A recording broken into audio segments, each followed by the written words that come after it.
Welcome to the Gay Buddhist Forum, where teachers from all schools of Buddhism offer their perspectives on the Dharma and its application in modern times, especially for LGBTQI audiences. These talks are offered freely to the world and made possible by appreciative listeners. If you would like to support our efforts to share the Dharma with underserved audiences, please visit gaybuddhist.org. There you can donate, find a list of upcoming speakers, or enjoy many hundreds of these recorded talks dating back to 1996. Okay, welcome again to the Gay Buddhist Fellowship. Is anyone, actually let me introduce everyone first. So we will go around the room and introduce ourselves, and please try not to make it a rapid fire Paul Jim. So just pause or say my name is to slow things down. My name is Jay Corbett. My name is Tony. My name is Andre. My name is Shonda. My name is Steve. My name is Kay. My name is George. My name is Howard Decourt. My name is Tom. My name is George. My name is Richard. I'm Stephen Chan. I'm Max. My name is Bill. My name is Marvin. I'm Alsac. Philip. Is that slow enough? My name is Rich. My name is Michael. My name is Kevin. My name is Robert. My name is Karen. My name is Chris. My name is Tom. My name is Peter. My name is Dennis. My name is Steve. Anthony. Jim Stewart. My name is Tyler. I'm Jack Buffy. My name is Ray Dyer. I'm Tage Lodia. My name is Harley. My name is David. I'm Bob McMullen. My name is Andreas. Todd Swan. My name is Jim. My name is David Axel. My name is Harvey. My name is Richard Azzolini. My name is Mark. My name is Jerry Jones. My name is Patrick. My name is Chris.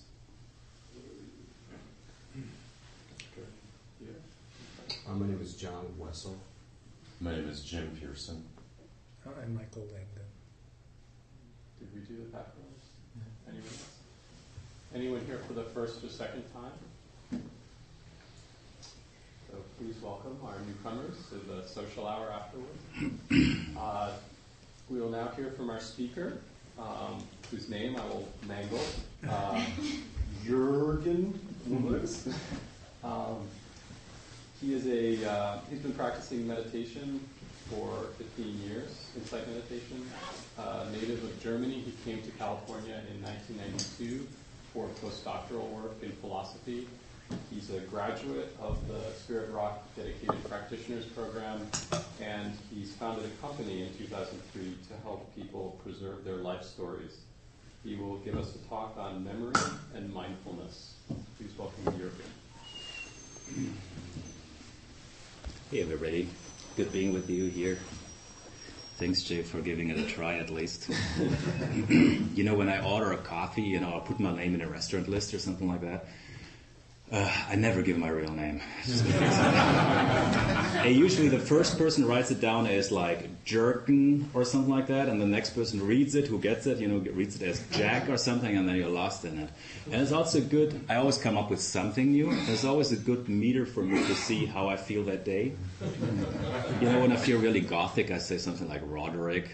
You get the idea. Anyways, so good to be with you here. I expected a small disaster to happen a minute earlier because Howard had instructed me under no circumstances to ever touch this device. And then somebody accidentally tripped over it. Hell's gonna break loose here. So as Jay said, the talk is announced as being about mindfulness and memory, and so that's what I'm gonna try. That's kind of nice. What is that? Oh, okay. I like that sound. As you're probably all well aware of, mindfulness is one of the most powerful and subtle tools in in Buddhism, in particular meditation practice. It's the basis of Buddhist meditation, and it's a primary principle in Dharma practice in general. And so the concept of mindfulness, we find it virtually throughout all the Buddhist parts of the system. We find it's part of the Noble Eightfold Path. It's part of the 7 Factors of Awakening. It's you find it everywhere, and it particularly explicated in the Satipatthana Sutra. So Satipatthana usually is translated as the 4 foundations of mindfulness, or as Analayo said, it's more the 4 ways that mindfulness manifests, that we can apply mindfulness. The 4 ways is, I don't know how familiar you are with the texts here. The 4 ways obviously are the body, mindfulness of the body, mindfulness of feeling, of mind, and of mind objects or dhammas, right? So mindfulness is somewhat the common currency among all the different Buddhist traditions, be it from the Zen, be it from the Tibetan side, from the Theravadan side, or wherever you come from. And mindfulness in Pali sati is usually defined or is commonly understood as present time awareness, present tense awareness. So it's reflecting what is present and only what is present right now, what is happening right now with you. And that's really also where the juice of it is, that the mindfulness practice doesn't require any kind of knowledge, it doesn't require any kind of belief system, it doesn't even require a whole lot of preparation. Anybody is able to be mindful of wherever you are right now. And that's why in many traditions, I grew up doing breath meditation. I don't know what kind of tradition you grew up with. And the only point really of breath meditation is that it anchors you in the present moment, that it gives you something in your body that you can stay with at that very moment, right? There's really nothing magical about the breath. It's just that it has this primary function. Actually, I take it back. There is something magical about the breath, but there is a primary function, just keeping us present. So mindfulness is by definition inextricably linked to our own experience, to whatever comes up right now. And our experience, so goes the theory, is what happens now, right? So we may have had experience in the past or will have it in the future, but be that as it may, we can experience this only as it unfolds in the present moment, in the right now. So now is so to speak the preeminent time in Buddhism, right? We can have experiences of the past, and we may be re-experiencing it, but then that re-experience is happening in the present moment too. So the linkage to our subjective experience links it automatically to the present moment, to the now. And so by contrast, particularly when we practice meditation, if our mind drifts off and we think about stories, whatever happened in the past or what's supposed to happen in the future, etc., it's considered more or less a distraction. Right? We are leaving the present moment and we get lost in thought. I think it was Ajahn Chah, right, who once, when he was asked how he assesses the Western world, he had this short, concise comment. He said, "Lost in thought, lost in thought." So being lost in thought is considered a major hindrance to being mindful in the moment. Because the thought can bring us and can drift us off anywhere. It can get us anywhere. So what we try to do in mindfulness, we try to come back into the present moment, and experience whatever is here. That's where the juice is. That's where the aliveness of this practice comes from. Now that's pretty straightforward and logical so far, right? And I don't mean to suggest that it is not straightforward. I think it's exactly right. But if we leave it as that, we may lose out a little bit for something, and we may lose out in a respect that for me personally is actually quite important.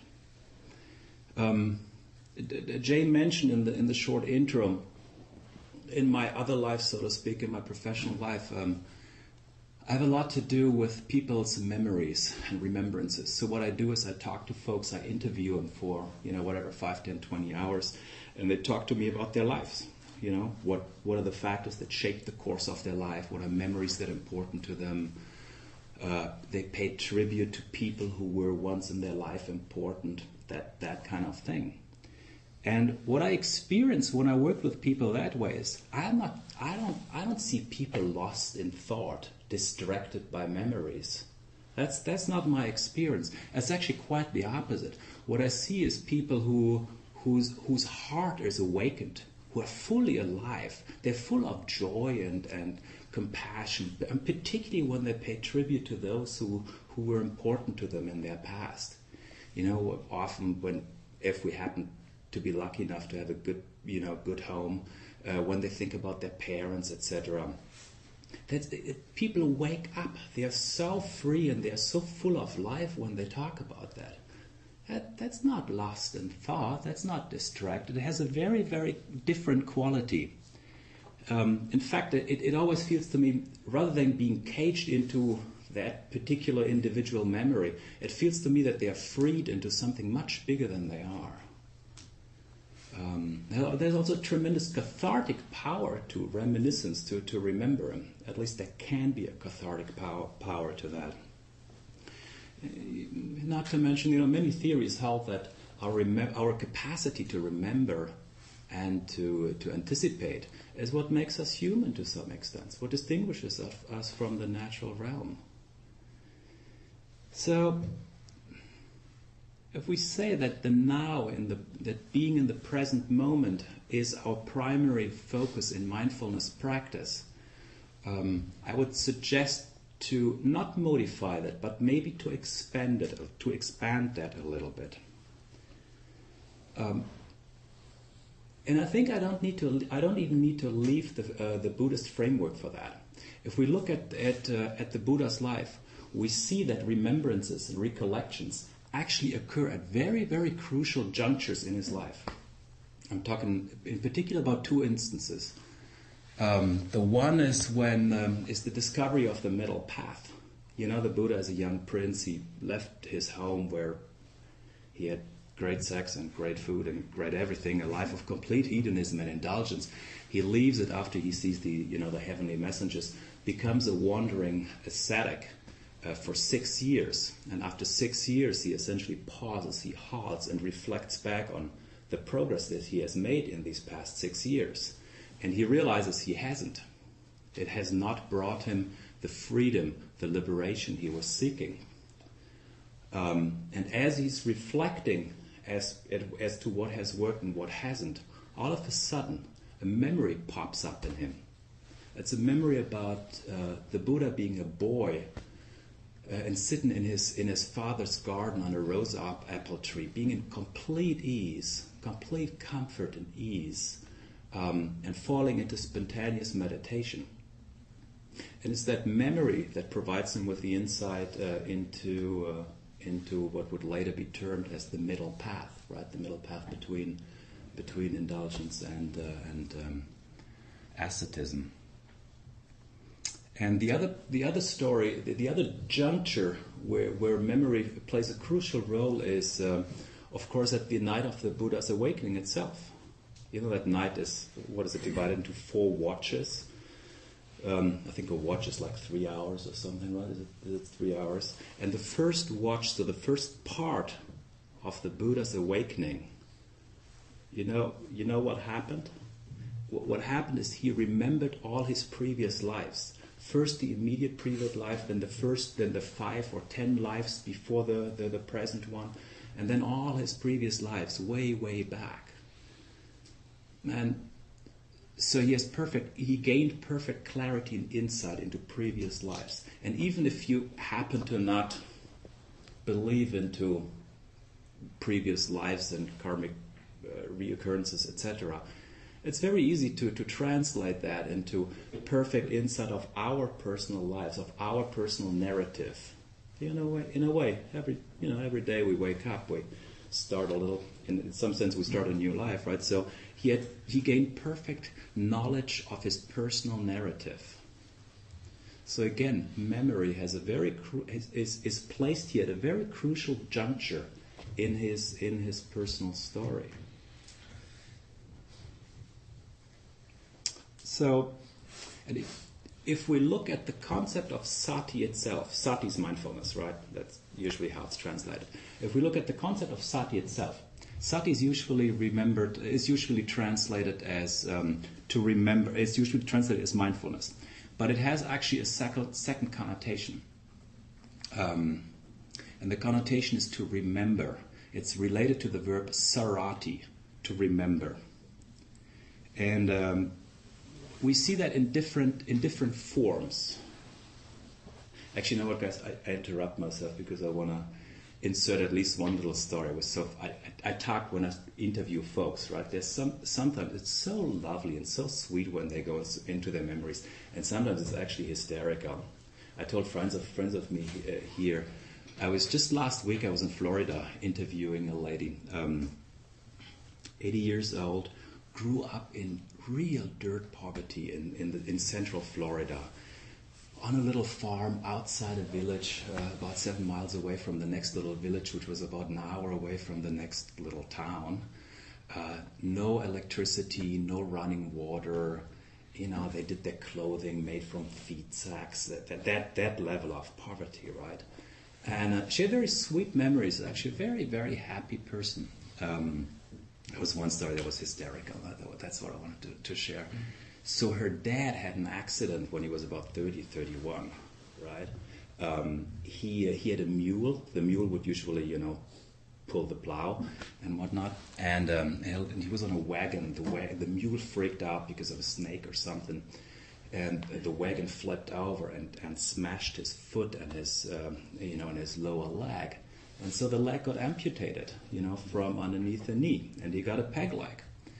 And this story has nothing to do with anything. It was just so funny because I just heard it. So he got that peg leg, right? But buying shoes for these folks is a huge deal. It's expensive, right? That was one of the major expenses that they had.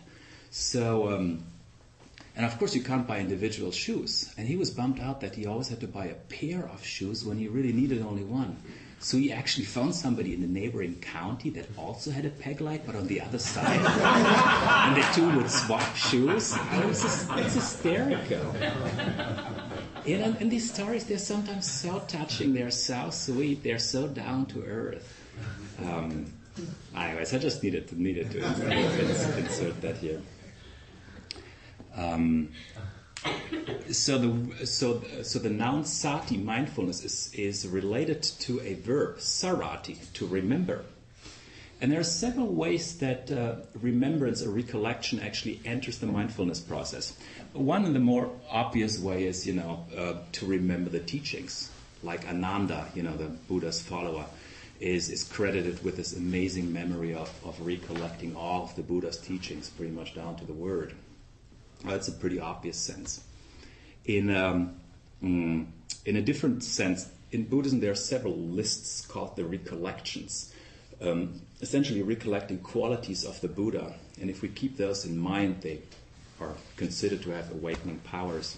So to remember here means just to call to mind, to bring mindfulness to something that already exists. And of course, what's funky about that is we can bring mindfulness in a way only to something that had originally mindfulness at its root. What I mean by that is if you do something completely unconscious, it's very hard to recall it later on. So doing something mindfully right now in the present moment also means that you will remember it later on much clearer, you have much more easy access to it. So in a way, it's the old thing of, finding what you have never lost, arriving what you have never left, that kind of thing. But the remembrance also comes in a much richer sense if we think about something else. And it's very, very simple and very subtle. We have to remember to come back to the present moment, to the now. How exactly that process, that memory, that remembrance happens is a good question and maybe one for a different talk.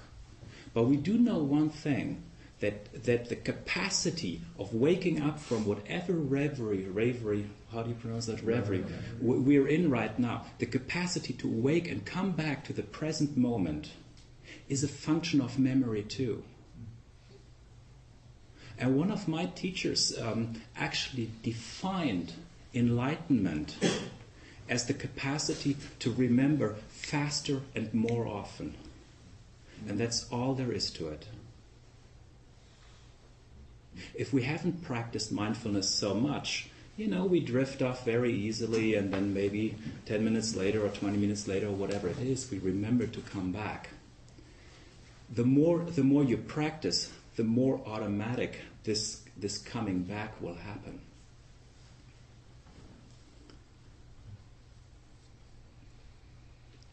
I would like to point out something else about memory that for me is actually in a way even juicier. So when we talk about memory, like in memorizing remembrance in the sense of coming back, it's not so much the memory of the past, right, of our lives or so. But I believe that our past life, our experience is a rich field of inquiry, and that our Dharma practice and our mindfulness practice actually benefits hugely if we can bring that into our practice instead of just sitting on the cushion. And what I mean by that is the following. There are several ways of remembering. And you can easily, there's a remembering with the mind, and there's a remembering with the heart. And there's nothing mysterious about that. It's very simple. Think about what did you do on your birthday 3 years ago? Right? See how you remember that.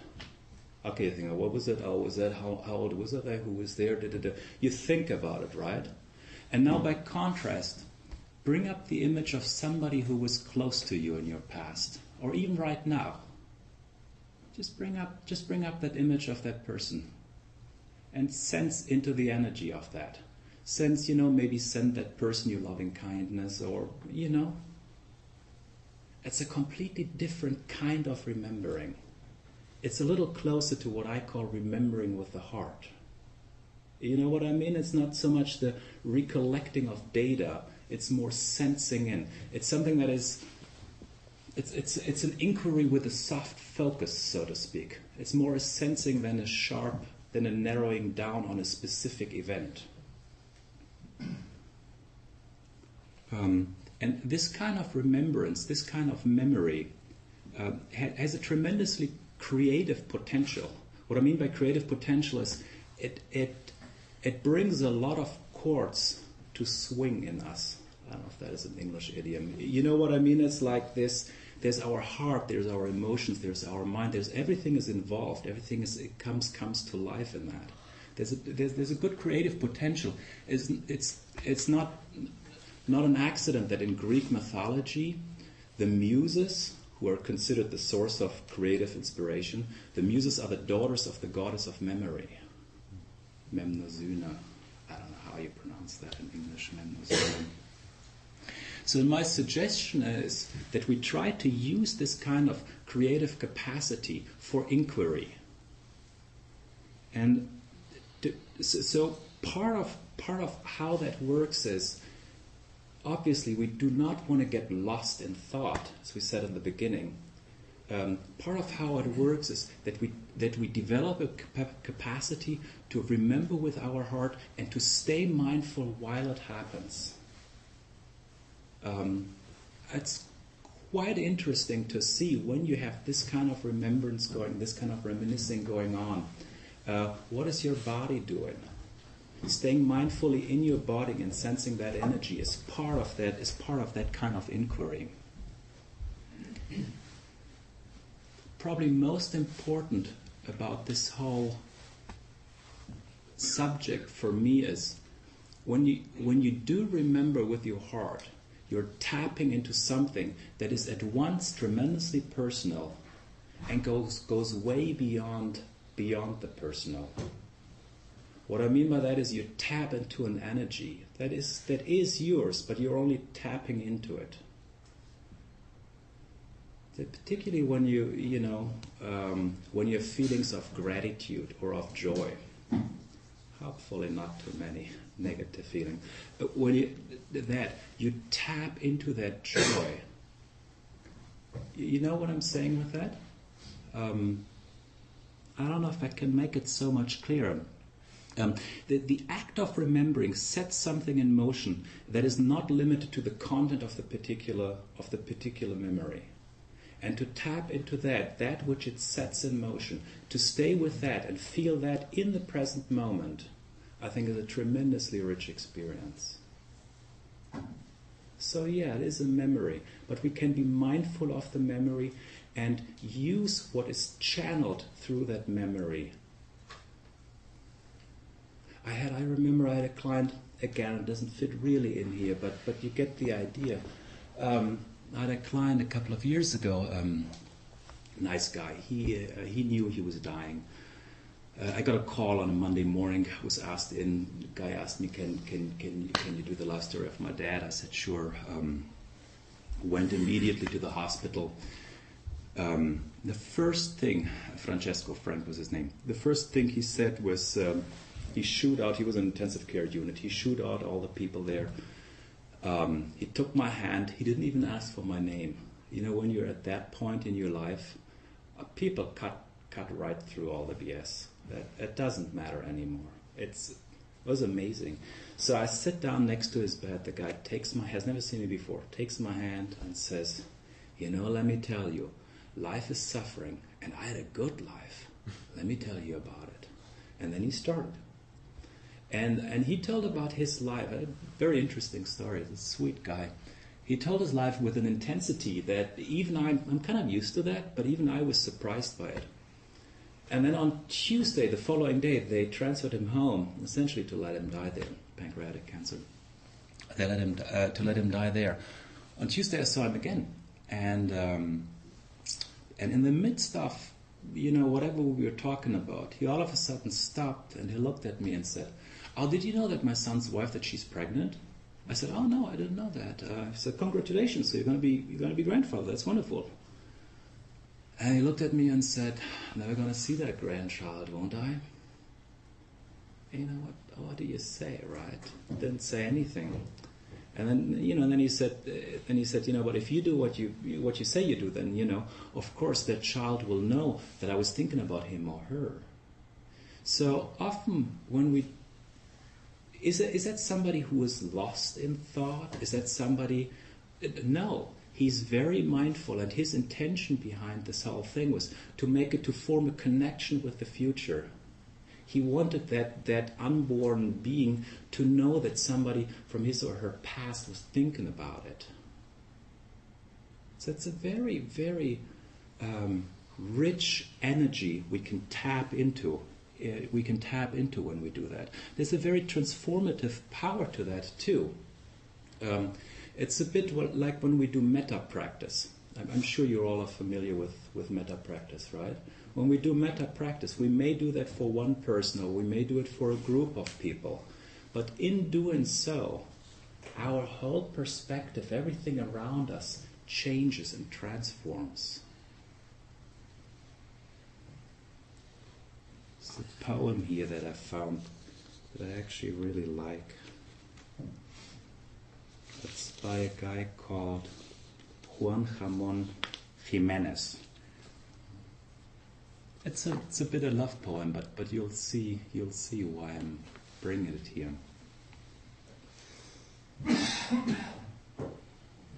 I unpetaled you like a rose to see your soul, and I didn't see it. But everything around, horizons of lands and of seas, everything out to the infinite, was filled with a fragrance, enormous and alive. Want to hear that again? Mm-hmm. I unpetaled you like a rose to see your soul, and I didn't see it. But everything around, horizons of lands and of seas, everything out to the infinite, was filled with a fragrance, enormous and alive. When we do this kind of remembering with the heart, when we do this kind of inquiry mindfully, we may not find, as Jimenez says, the soul of ourselves, but in the process something will happen, something that affects everything around us.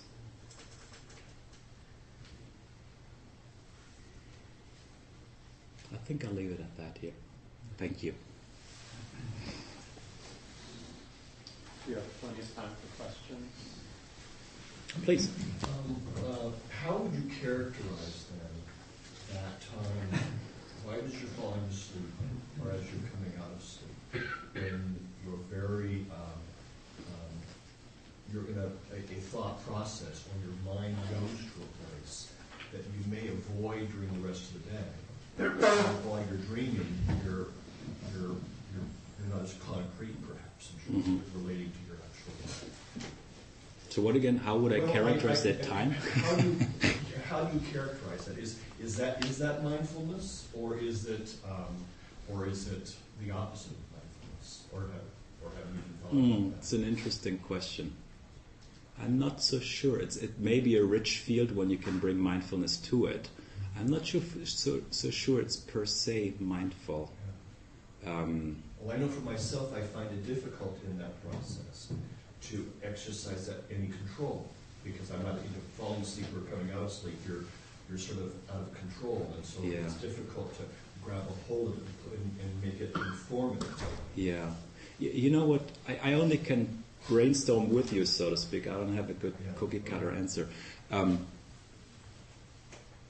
What I find difficult and interesting about that particular experience in the morning and these transitory experiences, often we try to fix the content. We try to, we want to remember it later on, so we'll try to let it go and remember it at the same time. And the effort of trying to remember it actually gets in the way, right? It's very often when we do breath meditation, we observe it and we just want to let it go, let it find its own rhythm. But by observing it, we actually start manipulating it. So it's something similar.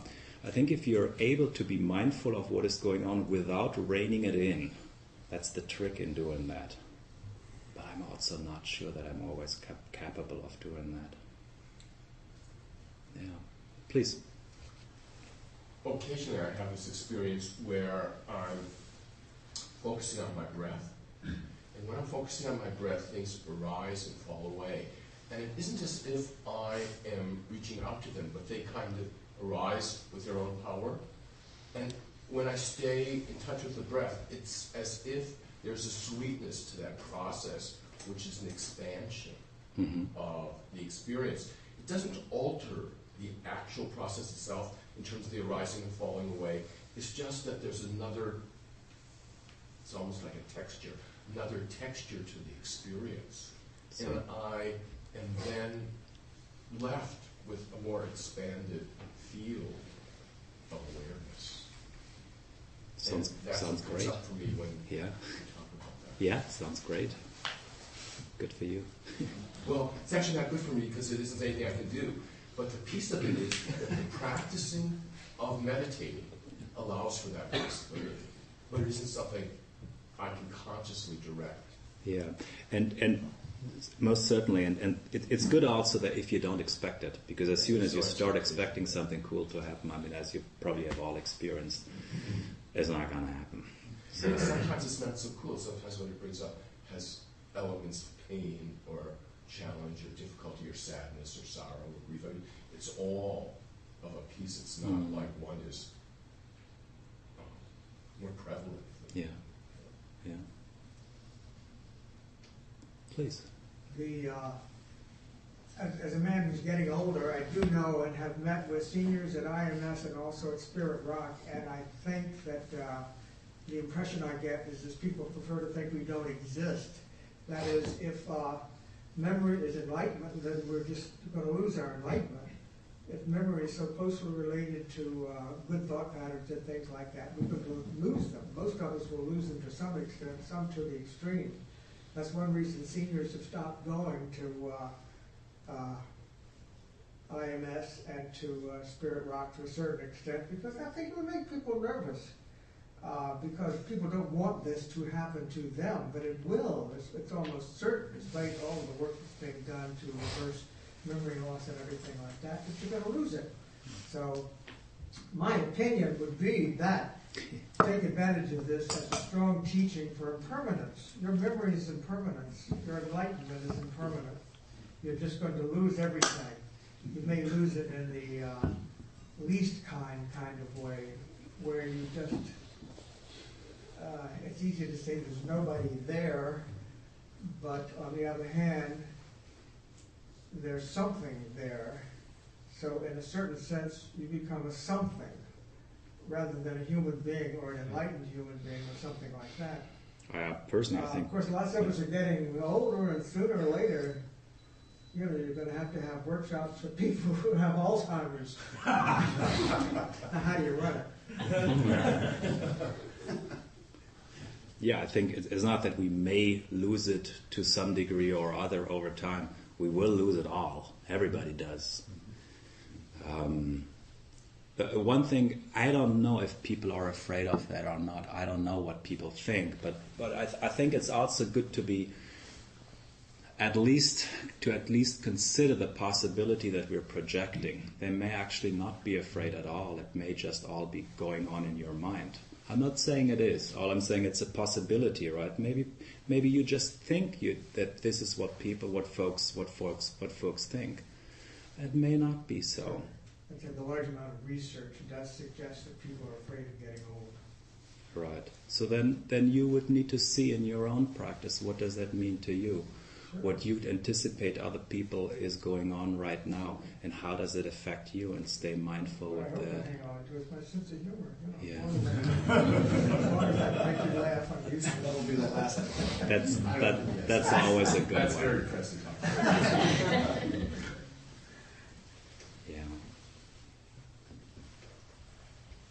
Please. Is there not a danger by remembering your previous parts of your life that you end up creating a story around it? I know for myself, for many years, it was a very sad story, my teenage and parts of my childhood, and I kind of projected that into my current life situation. It became limiting in many ways, and because I had this construct of a creation of who I was based on some of these memories, and of course I tend to, for many years, also see the glass half empty, so I would pull out the worst memories, and that's kind of how my whole life story became a definition of that. And you talk a lot about remembering the past and how it plays into becoming fuller in the present, but for me it was more like a trap, I think, in that way, because it limited my perception of what I was able to do in the present. I think it's taken me a long time to overcome years and years of that. It's definitely a very important point that you raised there. I'm saying something that I actually did not want to say. Sean and I talked about it earlier. I did not want to go there, but I do it now anyways because I just can't help it. I wanted to say that already when you talked earlier here. Personally, I think that we hardly remember anything. And what I mean by that is, I think actually nearly everything that we remember is a story.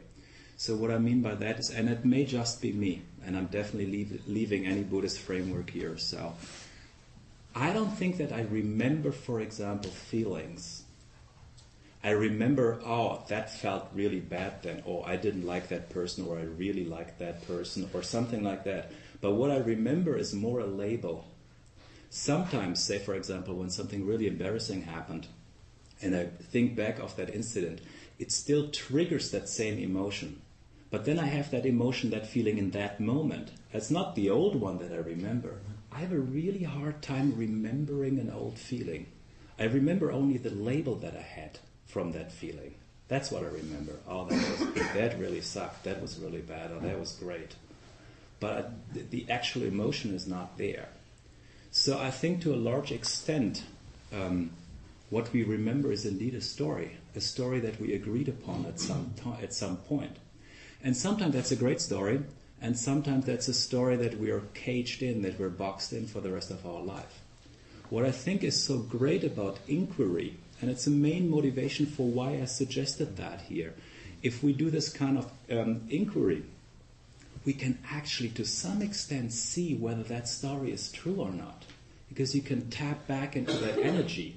It's not, you can do the record thing and go over the same story over and over. Oh, and then he said this, and then that happened, and yada yada. Or you can tap in an energy and actually distance yourself from it and observe it. You can, for example, if it was a sad memory, you can develop compassion for yourself. Oh, poor me. There's nothing wrong with poor me, or poor that person, or whatever. But doing that inquiry allows us to actually get beyond the story that we have fixated in our minds. Thanks for the question. Please. Yeah, thank you for a very provocative talk. It's just it's the core of what I find interesting about human consciousness, is this relationship of memory to being present. I have so many things I want to say. What this gentleman just said, I remember at a college reunion, people talked about how at the beginning they had a long story, but by the end of the reunion they would go, "Oh, I'm fine." The lifestyle was reduced to, "I'm fine," which I found wonderful and fascinating. Also about the question about falling asleep. I studied hypnosis in college, and they had us pick a favorite memory, and they hypnotized us to go back to this pleasant memory. And the quality of detail was absolutely astonishing. It was like the emotional tone was the container of the detail. I think we're up against untold cosmic mysteries of just what is the nature of mind. But I really appreciate your the value you're placing on people's stories in their heart. Welcome. I had an acquaintance who was a hypnotherapist, or I still have an acquaintance who is a hypnotherapist, and he always defined hypnosis as focused relaxation. Now, what is focused relaxation? That's meditation, as far as I'm concerned. So, thank you. Thank you. Please. Just to follow up on the issue about being a story, some years ago when I was around 50, I went to a weekend by the Omega Institute, which is the Eastern version of Esalen, on conscious aging, and it was the first thing that I was ever willing to go to that was around aging. And one of the people there was somebody named Mary Catherine Bateson, who's the daughter of a very famous anthropologist and father was a philosopher. Mm-hmm. And she had us do an exercise in which we were paired up with someone, and we had 2 minutes, first of all, to tell the other person the story of our life as if it were totally meaningless, full of sound and fury, signifying nothing. And then the second exercise was to tell the story of our life as if it had a path, a meaning, a purpose, leading inevitably and wonderfully to the present moment. And the striking thing, this was 15 years ago, I still remember it vividly, and how we were all able to instantly do both of those. Very interesting little experiment. I read something, it's a bit parallel, I find it fascinating. There's a researcher on aging, he's actually pretty old himself by now, James Bruein, I don't know if you've ever heard of him. He reports of a study that was conducted in the south of England a couple of years ago, where they had two test groups. One test group was both of the groups were asked to write, I think, about 20 minutes or half an hour a day about their lives. Right? The one group was asked to write about what is their favorite TV show, where would they like to travel, fun things they did as a child. Pretty trivial things. The other group was asked to write every day about traumatic experiences, junctures in their life, most meaningful influences that shaped the course of their life, that kind of thing. They did that for a couple of months, and then they compared the two things, and they did a funky thing. They actually punctured the skin with a needle, right? It wasn't a big deal. They punctured the skin of both test groups, of the participants in both test groups. That's quite amazing. There was a significantly higher, better healing rate of those who talked about meaningful things than those who talked about trivialities, all other factors being equal. So that makes a huge, huge difference what we choose to focus on. Yeah. Thanks for mentioning that. Yeah. Do we have time? You wanted something. I'm happy to go on, but you one want more question. One more question then. Please. How do you address mindfulness, which is living the moment, and in the context of having a dream, being able to create, being able to make a difference while living in the present, right? Sort of like. Oh, you mean about the future? Dream, not in terms of dreaming, but in terms of having a vision right, of something that you would like. The future, making a difference, creating something different, and still being mindfulness. Right? Yeah. I think the kind of classic Buddhist reply, and I actually agree with it 100%, is engagement without being attached. So engagement without attachment. So meaning it's wonderful to have a weird vision. And I actually think that lives can be somewhat poor if we don't have any kind of vision to live for, if there is not something. And it's great to dedicate yourself to a cause. I mean, people, to a different degree, people need causes in their lives. But I personally think it's a very healthy thing. It's wonderful to do that. The problem starts occurring when you're getting too attached to the outcome of your engagement. If you think it needs to happen, if it doesn't happen, then you're all depressed about it. Even if you get depressed about it, it's fine, as long as you can always stay mindful as to your own response to the actions and their outcome. So I think the basic principle of mindfulness is actually that it is actualized in the present moment, is not touched by that. It's actually all the richer when you apply it to your own visions and your emotional responses to the outcome. Yeah. Okay, thank you very much. Thank you for having me here. It's a pleasure. Would you mind hanging out in for a while in the lobby if sure, anyone else sure. has questions? Yeah, happy to. So now we do announcements. Are there any announcements? Yes, there's an update of the GBF directory by the Donegal. Feel free to take a copy. Yeah, our speaker next week will be Larry Yang, and Larry will be addressing themes on forgiveness next week. Jurgen, it's just been a delight having you here this day. Did you bring some folks from your Sangha? Here? Yes, at least one folk from my Sangha. this lady here. Yeah. Thank you, Hart. Appreciate it. Other announcements? On April 18th, we're going to have a one-day long meditation retreat here. So put it on your calendar. The format is still being... What day will it be? It's a Saturday. Oh, okay. We're still playing with the format, so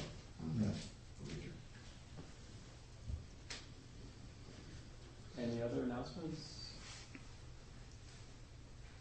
Okay, so I would normally introduce the host, but that is me today. So there's tea. If you have tea, please wash your cup. And I also baked some chocolate chip scones. So we'll come back.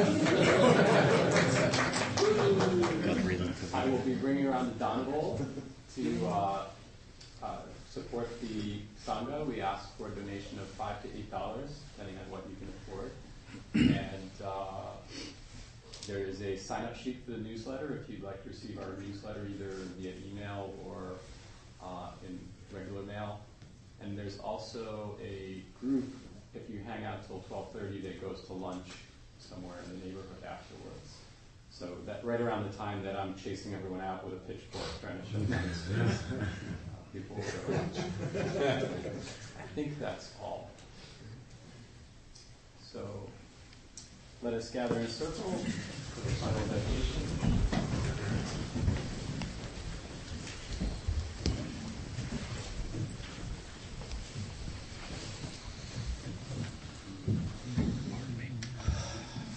By the power and truth of this practice, may all beings have happiness and the causes of happiness. May all be freed from sorrow and the causes of sorrow. May all never be separated from the sacred happiness which is without sorrow. And may all live in equanimity, without too much attachment or too much aversion, and live believing in the equality of all that lives.